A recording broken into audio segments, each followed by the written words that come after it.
Hello student, कैसे हैं आप सभी। आशा है आप सभी बहुत अच्छे होंगे और अपने लक्ष्य के प्रति सजग होंगे, ऐसी ही मेरी कामना है। मैं मंजू शर्मा एक बार अपनी क्लास में आप सभी का बहुत बहुत स्वागत करती हूँ।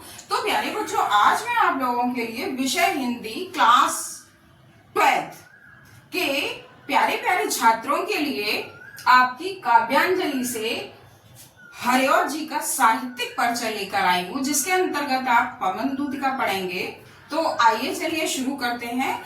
हरिऔध जी का पूरा नाम अयोध्या सिंह उपाध्याय हरिऔध है।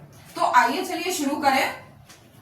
द्विवेदी युगीन कवि हरिऔध जी का जन्म 15 अप्रैल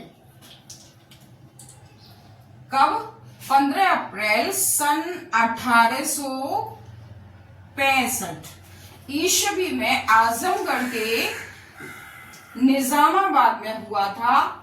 इनके पिता का नाम भोला सिंह उपाध्याय और माता का नाम रुक्मिणी देवी था। हिंदी साहित्य की महान विभूति हरिऔध जी ने भाषा और साहित्य का अद्भुत समन्वय कर एक नवीन मार्ग प्रशस्त कर एक ऐतिहासिक स्थान प्राप्त किया।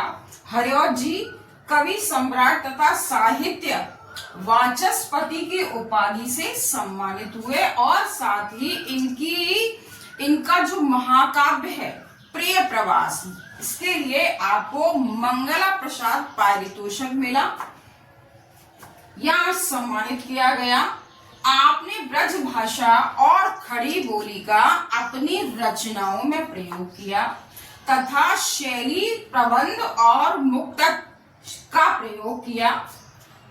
एक महान कवि के रूप में प्रसिद्ध हरिऔध जी का जो निधन है ये है 1865 और ये 1947 ईस्वी में इनका निधन हो गया।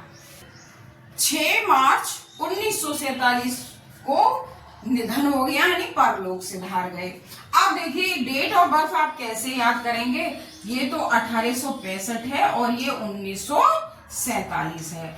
तो देखिए यहाँ क्या है, यहाँ 4 है और यहाँ 6 है, 165 है और देखो यहाँ पर है 1947 है।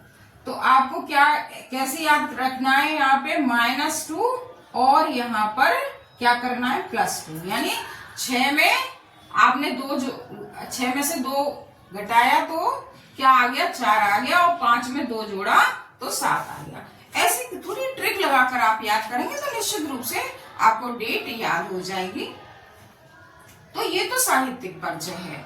अब ये एग्जाम में आपका 80 शब्दों में लिखने के लिए आता है, तो लगभग ये 80 ही शब्द हैं आपके। अच्छा, अब इनकी रचनाओं की बात करें तो मात्र 2 रचनाएं लिखने के लिए आती हैं जो आपको याद हो, आसानी से याद हो जाए। लेकिन यहाँ मैं आप लोगों की रचनाओं की एक ट्रिक लेकर आई हूँ, क्योंकि जो आपके ऑब्जेक्ट एग्जाम होते हैं, जो ऑब्जेक्ट टाइप क्वेश्चन होते हैं, उनमें रचनाएं आती हैं। तो ये रचनाएं देखिए, ट्रिक मैंने एक बनाई है छोटी सी। क्या ट्रिक है, क्या ट्रिक बनाई है मैंने। प्रिय प्रद्युम्न चौबे का चुरू से प्रेम अपार ठेठ है। देखो चुरू एक स्थान का नाम है। तो देखिए प्रिय से है क्या हो गई, प्रिय प्रवास हो गई जो महाकाव्य है। प्रद्युम्न से प्रद्युम्न विजय हो गई जो नाटक है। चौबे यानी चौ से है चौखे चौपते, चौखे चौपते जो एक मुक्तक काव्य है। वैसे है वैदेही वनवास जो एक महाकाव्य है। चो से आपकी है चुभते चौपदे, चुभते चौपदे ये जो आपका एक मुक्तक काव्य है। और रू से है रुक्मिणी परिणय, रुक्मिणी परिणय जो एक नाटक है। और प्रेम से है प्रेम कांता जो इनका उपन्यास है। अगली रचना है अपार, आ से है अलिखिला फूल जो उपन्यास है। पा से है पारिजात जो इनका गीत संकलन है। क्या है, गीत संकलन है। अच्छा, अब र से है रस कलश जो इनका मुक्तक काव्य है। और ठेठ ठेठ हिंदी का ठाठ जो इनका उपन्यास है। तो इस तरह से ये बहुत आसानी से कम समय में ट्रिक के साथ आप याद कर सकते हैं, और इससे भी अच्छी ट्रिक आपके पास हो तो उसे याद कर लीजिए। यानी आपको याद होना चाहिए। अभी से आप तैयारी करेंगे, आप ये ना सोचें कि एट ए टाइम हम तैयारी कर लेंगे, नहीं, अभी से अपनी तैयारी शुरू। मतलब ये होता है कि बूंद बूंद से घड़ा भरता है। जब आप अपनी लगातार तैयारी करते रहेंगे तो एग्जाम में आपको ज्यादा परिश्रम करने की आवश्यकता नहीं पड़ेगी। और मेरा वीडियो पसंद आया हो तो लाइक कीजिए, सब्सक्राइब कीजिए, शेयर कीजिए। धन्यवाद।